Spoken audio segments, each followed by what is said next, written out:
doctor. Bueno, prenderé mi cámara. Buenas tardes con todos. Buenas tardes, doctor. En este caso vamos a exponer sobre la fisiología de los órganos sexuales femeninos, la función reproductora y las hormonales. Bien, vamos a hablar un poco sobre la anatomía de los órganos sexuales femeninos. Siguiente, por favor. Bien, vamos a ver que podemos dividir la anatomía femenina en dos, ¿no? Los genitales externos, lo que es la vulva, y los genitales internos. En genitales externos tenemos lo que son los clítoris, los labios mayores menores, las glándulas de Bartholin. El clítoris, pues, es un órgano principal del placer sexual, es el contraparte del glande masculino, mientras que los labios son los pliegues que protegen la entrada vaginal, ¿no? En cuanto a la glande de Bartolino, la principal función es la producción de la lubricación. En los genitales internos comprende la vagina, el útero, las trompas de falopio y los ovarios. La vagina, pues, va a ser un canal elástico de la salida menstrual y del parto. El útero, donde se desarrolla el embarazo, el endometrio se descama en la menstruación, que ya vamos a hablar más adelante, y el miometrio, que es el que se contrae en el momento del parto. Las trompas de falopio es donde ocurre la fecundación, y los ovarios, donde básicamente se origina todo el mundo de la endocrinología principalmente, ¿no? El siguiente, por favor. Bien, vamos a hablar sobre el sistema hormonal femenino. El siguiente, por favor. Para ello tenemos que ver primero que el sistema hormonal se compromete de tres partes, ¿no? Antes tenemos que hablar no, está bien. Bien, disculpen. Consta de tres grupos de hormonas: las hormonas hipotalámicas, las hormonas adenohipofisiares y las hormonas ováricas, ¿no? Vamos a hablar ya después en la exposición cómo se forman o sus funciones principales, pero en manera de resumen, las hormonas hipotalámicas conforman primero la hormona liberadora de gonadotropina, que su función es sintetizar o estimular lo que es el adenohipófisis, ¿no? Para su secreción de dos hormonas principales, la FSH o folículo estimulante, o la LH, la luteinizante. La FSH, su función va a ser el estímulo y el crecimiento de los folículos ováricos, y la luteinizante el estímulo de la ovulación y también de la formación del cuerpo lúteo. En cuanto a las hormonas ováricas, el estimula la proliferación del endometrio y también favorece el desarrollo de las caracteres secundarias femeninas, ¿no? Y la progesterona prepara al endometrio para la implantación y el embarazo. Todas estas hormonas se van a ver afectadas o van a ver variadas en cuanto al ciclo sexual menstrual femenino, ¿no? Estos son variaciones cíclicos hormonales, principalmente de FSH y LH, y lo que condiciona estos, y que su duración es entre 20 a 45 días, con un aproximado de 28 días en promedio, ¿no? Esto van a iniciar en la pubertad. También es importante mencionar que antes de la pubertad la secreción de FSH y LH son escasos, casi nulos, y a los 12, de 9 a 12 años, la hipófisis va a comenzar la secreción de FSH y LH, hasta que entre los 11 y 15 años, es decir, en la pubertad, inician los ciclos sexuales femeninos, ¿no? Iniciando con lo que es la menarquía o la aparición del primer ciclo menstrual. La siguiente, por favor. Bien, también vamos a hablar un poco acerca de la ovogenia. El siguiente, por favor. Este es un proceso por el cual las ovogonias se diferencian en ovocitos maduros, ¿no?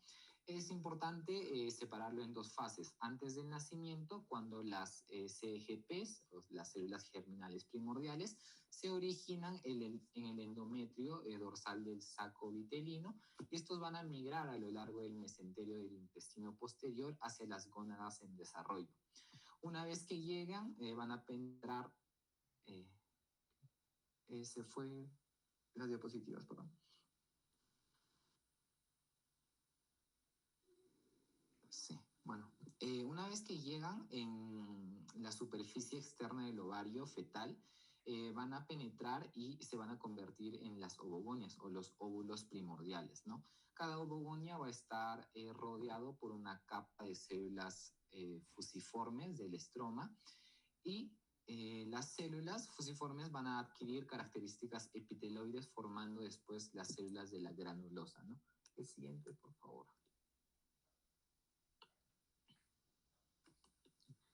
Bueno, es importante decir que antes del nacimiento, estos ovocitos primarios van a quedar en meiosis 1, detenidas en la fase de profase 1, en el diploteno, ¿no?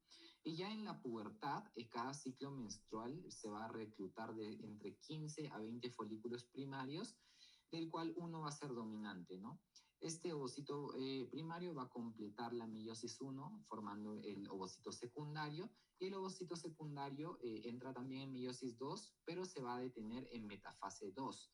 Esto va a ocurrir aproximadamente 3 horas antes de la ovulación y se va a completar la meiosis 2 solo si existe la fecundación, ¿no? Acontecimientos por meses o cosas importantes a recordar, por ejemplo, en el quinto mes del embarazo es cuando se va a generar el número máximo de las ovogonias, aproximadamente 7 millones, y en el séptimo mes muchas de estas células van a generar atrofia, ¿no? Hasta que antes del nacimiento solo van a quedar entre 1 a 2 millones de ovocitos primarios, ¿no? En la pubertad, como dije, se recluta cada mes o cada 28 días de entre 15 a 20 folículos primordiales hasta solo quedarnos con 300.000 ovocitos primarios, de los cuales solo entre 400 o 500 van a madurar y se van a, por los ciclos menstruales femeninos, solo va a haber entre 400 o 500 que se liberen del ovario, ¿no? El siguiente, por favor. Bien, el desarrollo folicular es un proceso que va en paralelo a lo que es el ciclo menstrual, ¿no? Esto pues es, acá se están repitiendo, creo, se están repitiendo un poco, pero estas van a estar estimuladas por las hormonas ya dichas, ¿no? La adenohipofisial, de la FSH y la LH, principalmente la FSH, ¿no? El siguiente, por favor.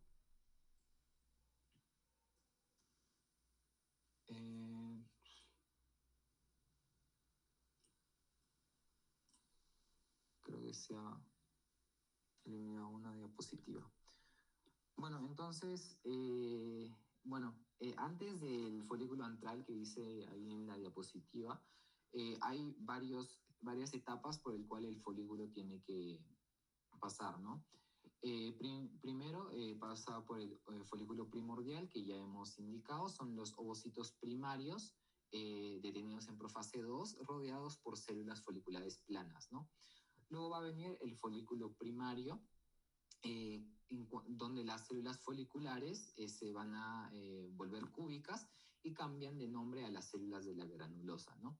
Estas células de la granulosa son importantes porque van a ser van a estar estimuladas por la FSH y van a sintetizar las enzimas aromatasas que van a transformar los andrógenos en estrona y 17 beta estradiol, o sea, los estrógenos, ¿no? Este proceso ya se va a comentar más adelante, pero es importante recordar estas células de la granulosa, ¿no? También, después del folículo primario va a ser el folículo secundario. En esta, lo que lo caracteriza va a ser la formación de la teca folicular. Esta teca va a estar formado entre dos, ¿no? Una teca interna y una teca externa. Nos va a interesar mucho la teca interna porque son las células secretoras de hormonas esteroides, ¿no? Esta va a estar estimulada por la LH para la secreción de los andrógenos, es decir, la androstenediona y la testosterona, y estas van a ser aromatados, van a pasar por la fase de aromatización por las células de la granulosa que ya indiqué, ¿no? Y después vamos a ir al folículo antral que está en pantalla. El folículo antral o vesicular se caracteriza por la formación del antro, ¿no? Las células de la granulosa sintetizan un líquido folicular rico en estrógenos que va a formar este antro, ¿no? Y por último, las células maduras o de Graf, que van a medir entre 20 a 25 milímetros, corresponde pues la fase preovulatoria, ¿no? Entre 36 o 48 horas antes de la ovulación. Como dije, solo un ovocito secundario va a ser elegido entre los 15 a 20 que van a ser seleccionados cada mes. Y ese único ovocito pues va a madurar hasta ser un folículo maduro de Graf que va a ser el principal que va a salir en la ovulación, ¿no? El siguiente, por favor.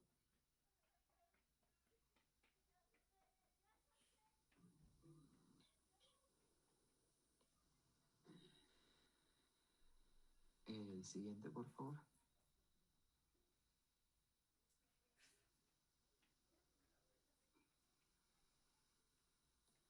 Doctor, continúo. Bueno, a continuación hablaré sobre la ovulación. En esta diapositiva podemos observar el proceso de la ovulación y el papel de las hormonas folículo estimulante y la luteinizante durante el ciclo menstrual femenino. En una mujer con un ciclo menstrual normal, este es de 28 días. La ovulación va a ocurrir aproximadamente el día 14 del inicio de la menstruación.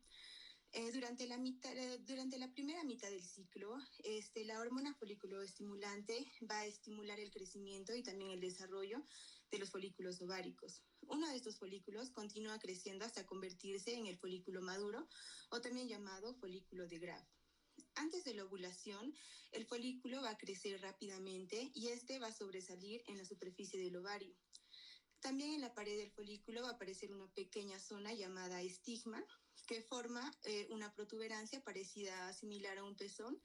Y esta zona es donde el folículo se va a romper. A medida que el folículo madura, las células de la granulosa van a producir grandes cantidades de estrógenos y estos estrógenos se van a acumular en el hipotálamo y en la adenipófisis para aumentar la secreción de la hormona luteinizante. Y 2 días antes de la ovulación, la secreción de la hormona luteinizante va a aumentar aproximadamente entre 6 y 10 veces y va a alcanzar el máximo aproximadamente entre las 16 horas antes de que ocurra la ovulación. Este aumento brusco se conoce como el pico de la hormona luteinizante. El pico de esta hormona es indispensable para que pueda ocurrir la ovulación. Y aunque exista bastante folículo estimulante, sin luteinizante, el folículo no puede llegar a la etapa ovulatoria. Y la hormona folículo estimulante va a participar principalmente en el crecimiento del folículo, mientras que la luteinizante desencadena la ruptura folicular, ¿no? Y va a liberar, obviamente, el ovocito. Además que la luteinizante va a transformar las células de la granulosa y de la teca en células luteínicas. Estas son secretoras de progesterona, iniciando así la formación del cuerpo lúteo. Aproximadamente 30 minutos antes de que ocurra la ovulación, el líquido folicular comienza a salir a través del estigma. Finalmente, el ovocito es liberado y es captado por las trompas de falopio, donde puede ocurrir la fecundación. Siguiente página, por favor.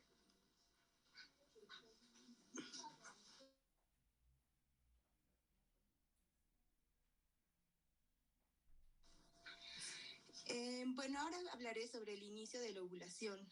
Para comenzar, va a haber un debilitamiento de la pared folicular, ya que en el inicio de la ovulación la pared del folículo va a empezar a debilitarse y la teca externa va a liberar enzimas proteolíticas que estas van a degradar la cápsula folicular, lo que va a hacer que el folículo se vuelva más frágil y también se forme una zona débil llamada estigma. También va a haber un aumento de presión dentro del folículo, ya que al mismo tiempo dentro del folículo va a aumentar la presión y se van a formar nuevos vasos sanguíneos y estos van a liberar prostaglandinas, lo que va a producir vasodilatación y también la entrada de líquido al folículo. Como consecuencia, el folículo va a aumentar aún más su tamaño y presión hasta que se rompa. También hablamos sobre el cuerpo lúteo, la fase lútea del ciclo ovárico, ¿no? Ya que en la formación, después de la ovulación, las células de la granulosa y la teca interna van a permanecer en el ovario y estas se van a transformar rápidamente en células luteínicas. Estas células van a aumentar de tamaño y también se van a acumular lípidos amarillos. Este proceso se llama luteinización y va a dar origen al cuerpo lúteo. El cuerpo lúteo va a secretar principalmente progesterona y también estrógenos. La progesterona es importante porque va a preparar el útero para una posible gestación, ¿no? Y bueno, luego de la ovulación, el cuerpo lúteo va a crecer y va a alcanzar su tamaño máximo aproximadamente entre los 7 y 8 días, donde después de va a empezar a involucionar o también o degenerarse, ¿no? Y el pico de la hormona luteinizante no solo va a producir la ovulación, sino que también induce la luteinización y ayuda al mantenimiento del cuerpo lúteo. Bueno, luego se va a involucionar y va a ocurrir un nuevo ciclo, ¿no? Los estrógenos y la progesterona y la inhibina van a inhibir la secreción de la hormona folículo estimulante y de la hormona luteinizante mediante la retroalimentación negativa. Si no ocurre la fecundación, estas van a disminuir y el cuerpo lúteo se va a degenerar, ¿no? Van a bajar también los niveles de estrógeno, la progesterona y la inhibina. Y bueno, al disminuir estas hormonas, se vuelve a aumentar la secreción de la hormona folículo estimulante, de la luteinizante y comienzan a crecer nuevos folículos y se va a iniciar de nuevo el ciclo ovárico y menstrual. Siguiente página, por favor.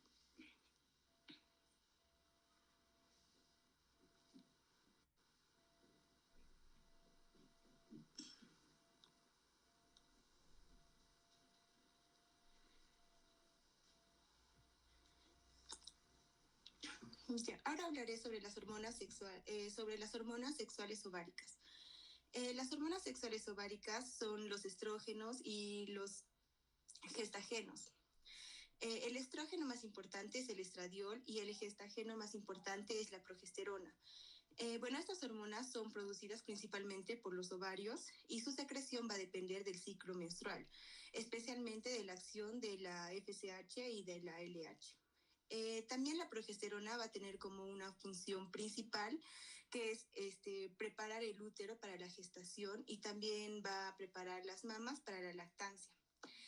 Además que va a ayudar a mantener el endometrio adecuado para una posible implantación del óvulo fecundado, ¿no?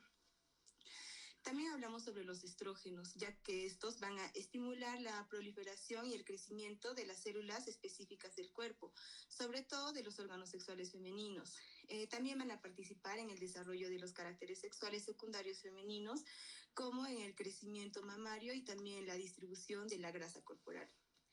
En la mujer no gestante, los ovarios son la principal fuente de estrógenos durante el embarazo y bueno, la placenta también secreta, ¿no?, grandes cantidades de estas hormonas. También tenemos 3 tipos de estrógenos que son importantes, que están presentes en la sangre, ¿no? El beta-estradiol, el estrona y el estriol. El beta-estradiol es el más importante y también el más potente, ¿no? La estrona es de potencia intermedia, mientras que el estriol es un estrógeno débil. El beta-estradiol es el principal estrógeno secretado por los ovarios y esta tiene una potencia aproximadamente de 12 veces mayor que el estrona y aproximadamente 80 veces mayor que el estriol. Por eso el estradiol no se considera el principal responsable de estos efectos estrogénicos. Siguiente página, por favor. Hablaré también sobre los gestágenos.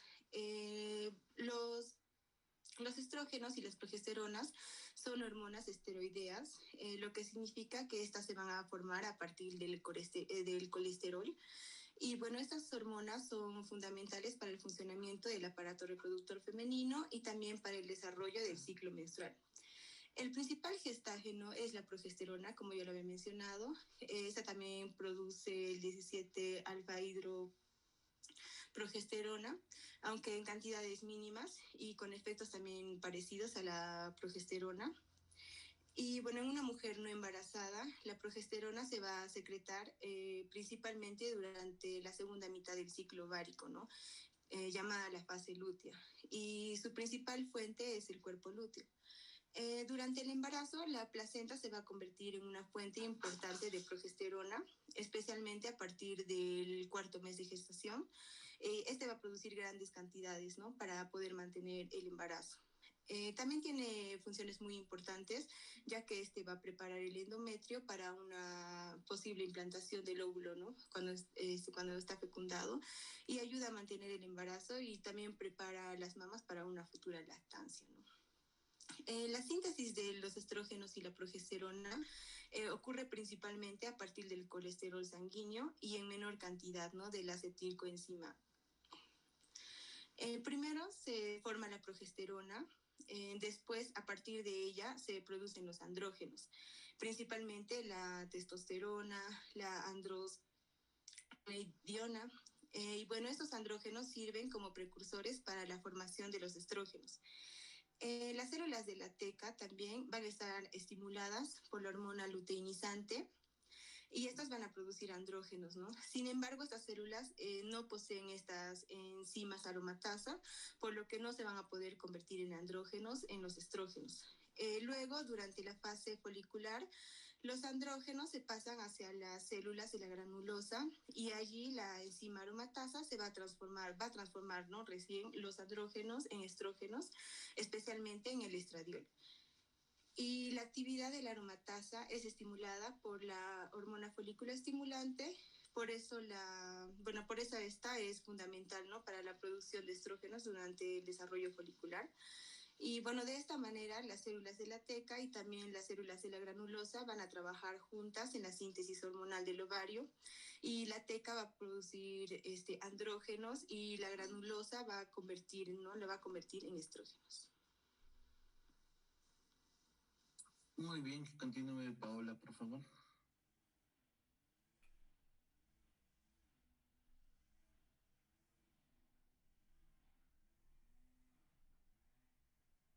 Sí, doctor, ¿se me logra escuchar bien? Sí. Bien, ya. Ahora vamos a hablar acerca del ciclo ovárico mensual y funciones de las hormonas gonadotropas.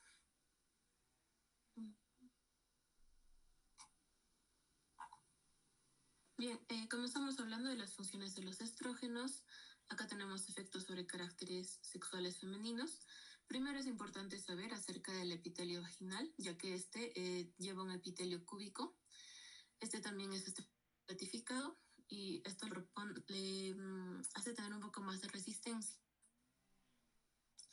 Y en cuanto a la proliferación, esta tiene un estroma endometrial y un desarrollo de glándulas endometriales, que es muy importante. También hay proliferación de tejido glandular, aumento del número de células epiteliales ciliadas que revisten el conducto. Y esto para poder facilitar la actividad de los cilios que baten hacia el útero, ¿no? Cuando ya hablamos de la fecundación.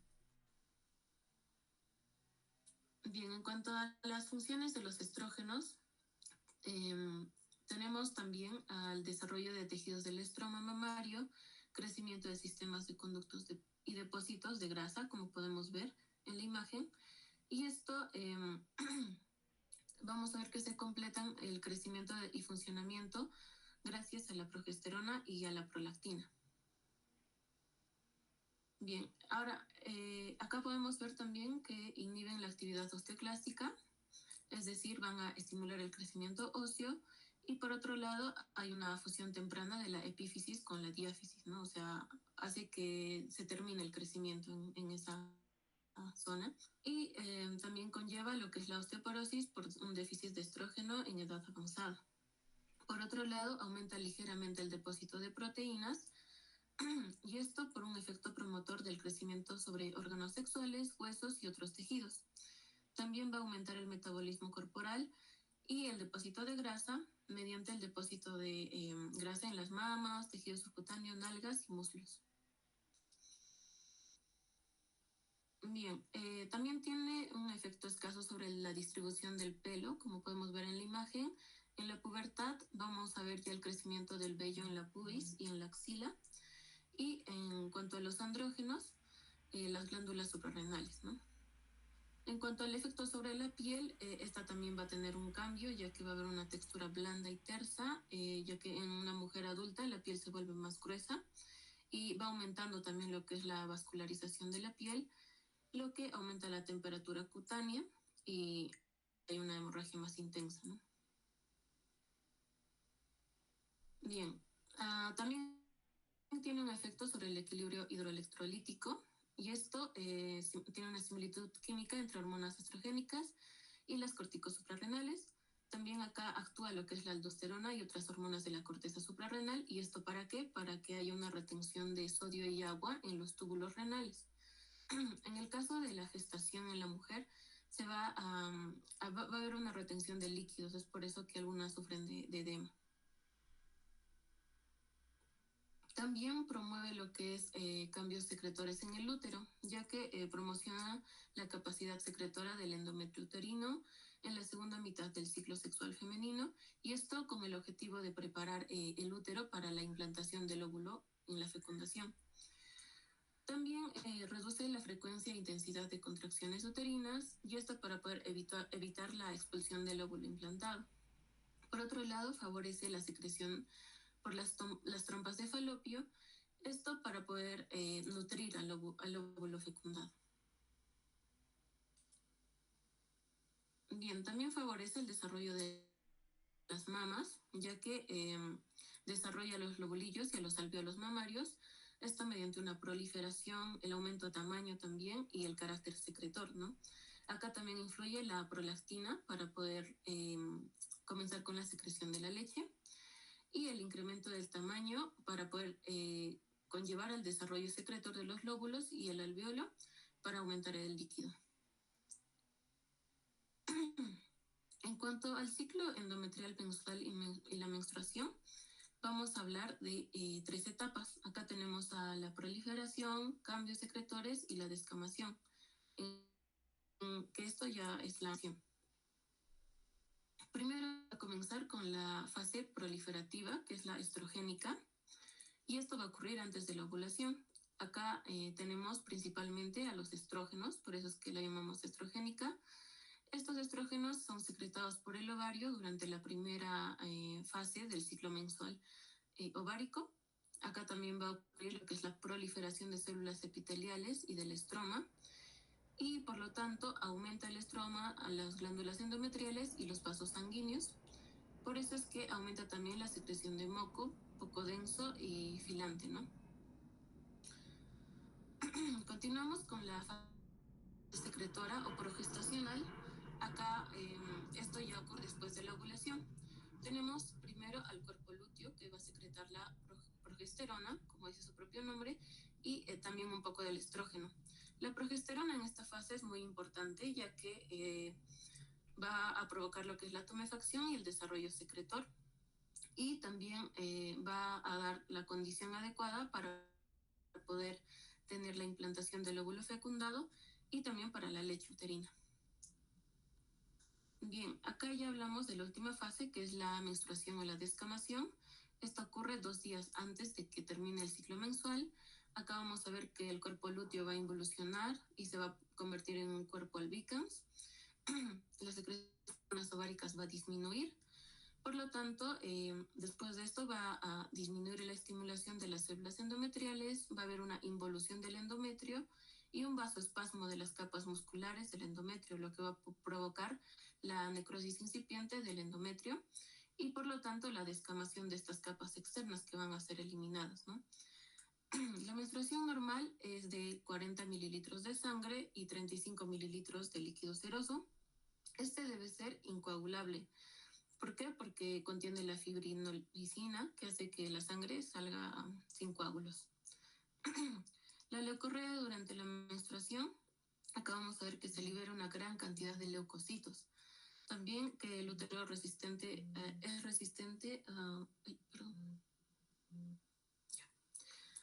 es resistente a infecciones durante la menstruación justamente por esta presencia de glóbulos blancos.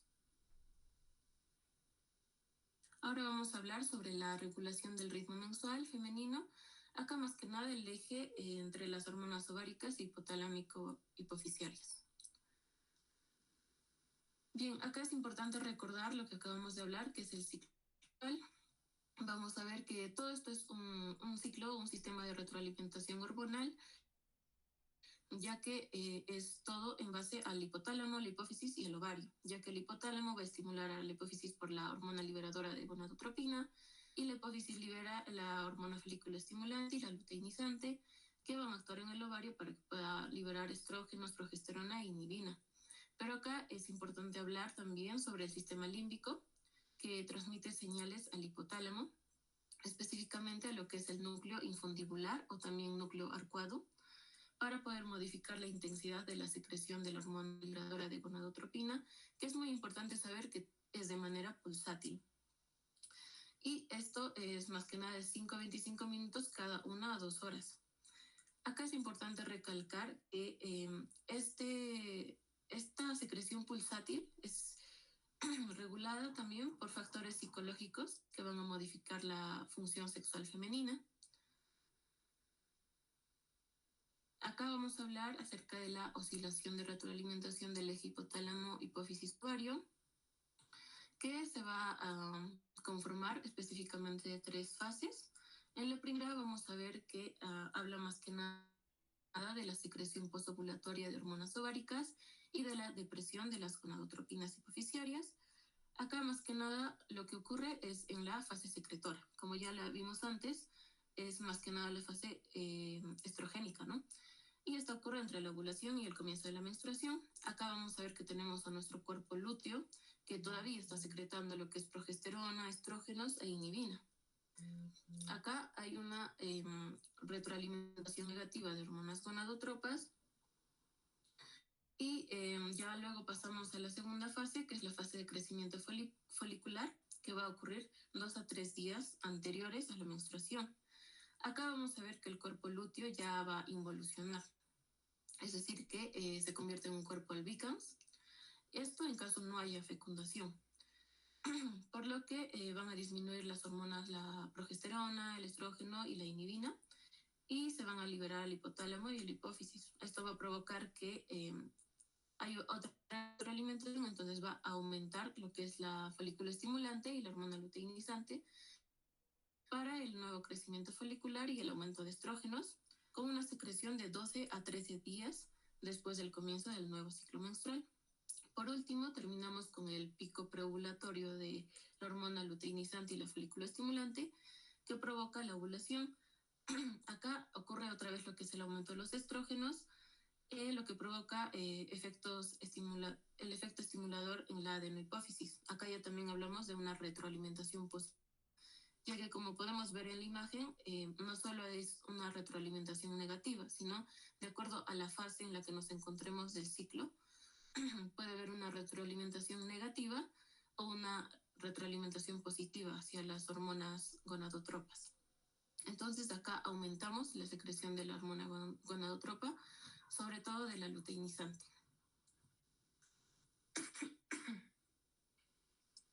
Muy bien, que continúe Tubero, por favor. Ya. Ahora voy a hablar sobre los ciclos anovulatorios. Y este ocurre cuando no hay un pico suficiente de la hormona luteinizante. En consecuencia, pues no va a haber lo que es la ovulación, ni el cuerpo lúteo, y tampoco habrá la progesterona.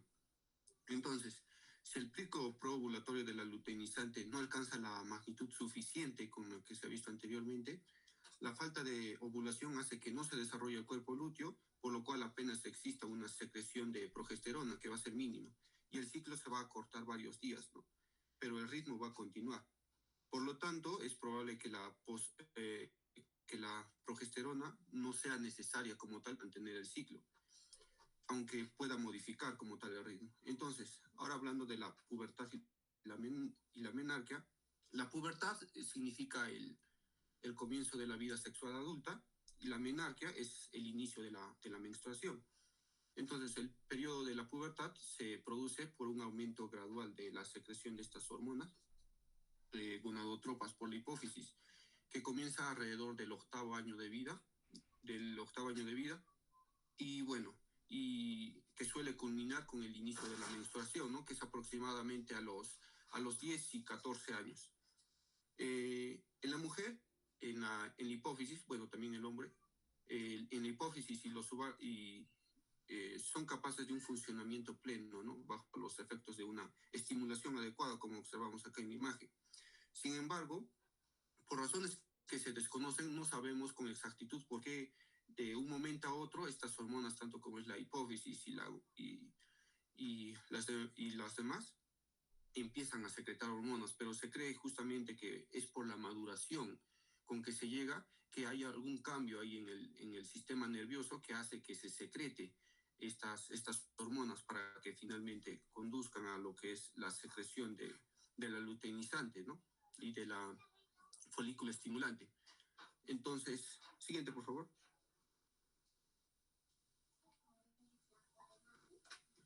Ya. Ahora, hablando de la menopausia ya también es el cese progresivo de los ciclos femeninos, que empieza más o menos a los 40 y 50, entre los 40 y 50, y como vemos acá en la imagen, empieza, ¿no?, la pubertad, y estos ciclos se vuelven progresivamente disminuyen a partir de los 40, y bueno, y puede llegar incluso a picos de cero. La principal de estos es el agotamiento, ¿no?, de los folículos primordiales, y los ovarios dejan de responder la folículo estimulante y la luteinizante. Y bueno, como dejan de responder, la hipófisis, tratando de compensar, sube los valores de folículo estimulante y luteinizante, como observamos acá también en la imagen. Bueno, entonces, los cambios que se producen son los estrógenos, van a disminuir, la progesterona también disminuye, y la folículo estimulante y la luteinizante van a subir, tratando de compensar esto para que se secrete de nuevo los estrógenos y la progesterona. Pero debido a que hay un agotamiento de estos folículos primordiales, pues ya no van a responder adecuadamente. Entonces, los cambios fisiológicos que ocurren acá son los ciclos irregulares, la anovulación frecuente y la atresia de los folículos restantes. Es en este punto que la mujer debe adaptarse, ¿no? Porque ha vivido una gran parte de su vida sometida a estos estrógenos, a estas hormonas. Y cuando se deja de secretar, los síntomas principales que van a aparecer son los famosos sofococos, que son los bochornos que aparecen después de la menopausia, la sensación de disnea, la irritabilidad, la fatiga, la ansiedad y la osteoporosis, ¿no? Porque también veíamos que los estrógenos contribuían a la calcificación ósea. Hay también un punto importante, es que la terapia de los estrógenos puede reducir los síntomas menopáusicos, que pueden aumentar el riesgo cardiovascular, aunque esto va a depender del tiempo de inicio de tratamiento, pues según estudios se han encontrado que si se inicia este tratamiento antes de los 60 años o años después nomás de que haya ocurrido la menopausia, no va a ocurrir este riesgo cardiovascular, sino incluso lo puede disminuir. Por esto, el tratamiento con los estrógenos ahora es individualizado, ya no es sistematizado, ¿no?, como antes se creía. Siguiente, por favor.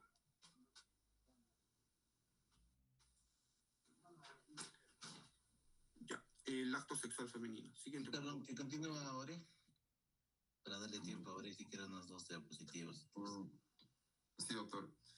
Bueno, primero consta de la estimulación sexual femenina, en el cual la excitación femenina depende de factores psicológicos, como los pensamientos y las emociones, y también de factores fisiológicos, como hormonas y estímulos físicos.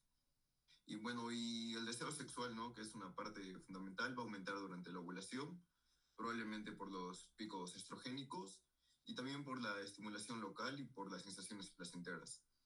Bueno, esto nos va a producir señales nerviosas que van a viajar desde los genitales hacia la médula espinal y el cerebro a través del nervio pudendo y del plexo sacro, ¿no?, que van a llegar hacia los segmentos parasimpáticos de la médula. Bueno, y también tenemos la erección y la lubricación femenina, que, bueno, vemos que el tejido eréctil femenino se encuentra principalmente en el clítoris Y una estimulación va a provocar vasodilatación y aumento de sangre en los tejidos y la erección del clítoris, ¿no? Y bueno, y también encontramos las glándulas de Bartolino, que van a estar inmediatamente en la entrada, que van a secretar un moco lubricante, y la vagina también no va a producir lubricación para facilitar el coito y para evitar la irritación. Bueno, y también no va a haber una parte de lubricación de la secreción de la uretra masculina. Bueno, y la lubricación y la erección van a favorecer, ¿no?, la mayor sensibilidad y placer y la preparación del cuerpo para la relación sexual. Y las respuestas sexuales femeninas están controladas por el sistema nervioso parasimpático, ¿no? Como hemos visto, que van a ir a través del nervio pudendo y del plexo sacro hasta los segmentos parasimpáticos de la médula espinal. Siguiente, por favor.